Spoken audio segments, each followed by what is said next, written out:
అక్కడికి రాని రైతు డిస్కమ్ నేను ఎవడు అడిగాడు? ఏ రైతు దరఖాస్తు ఇచ్చాడు? ఎందుకు పెట్టావు?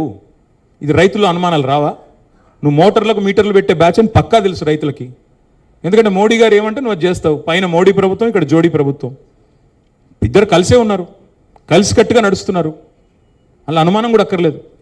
100% నేను చెప్తున్నా, తెలంగాణ రైతులు పారా హుషార్, తస్మాత్ జాగ్రత్త. ఈ దుర్మార్గులు చెప్పింది చేయరు, చేసింది చెప్పరు. చెప్పారు కదా, రైతు డిక్లరేషన్లో కౌలు రైతులకు రైతు బంధు ఇస్తానని ఇచ్చిండా? రైతు కూలీలకు ఇందిరమ్మ ఆత్మీయ భరోసా అన్నాడు, ఇచ్చిండా? రైతు భరోసా 15,000 ఇస్తానని ఇచ్చిండా? 2 లక్షల రుణమాఫీ చేసిండా? ఏది చేసిండే నేను మాట నమ్ముతారు మీరు? అందుకే నేను అంటున్నా, ముప్పు పొంచే ఉన్నది. నేను మాత్రం ఒకటే చెప్పదలుచుకున్న, చివరికి ముగించే ముందు, మా పార్టీకి మొన్ననే 25 సంవత్సరాల నుండి 26 సంవత్సరాలు అడుగుపెట్టాం.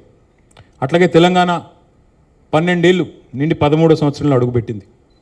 ఉర్రూతలూగించిన 14 ఏళ్ల ఉద్యమాన్ని చూశాం.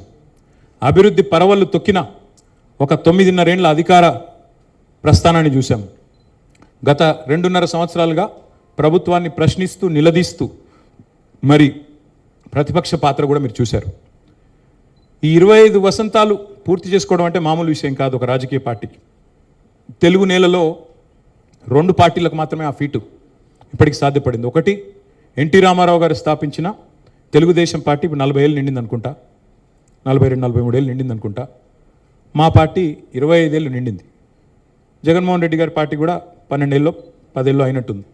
25 ఏళ్ళు నిలదొక్కున్నది మాత్రం ఈ 2 పార్టీలు. ఎన్టీ రామారావు గారు స్థాపించిన టీడీపీ, కేసీఆర్ గారు స్థాపించిన టీఆర్ఎస్, నాటి టీఆర్ఎస్, నేటి బీఆర్ఎస్.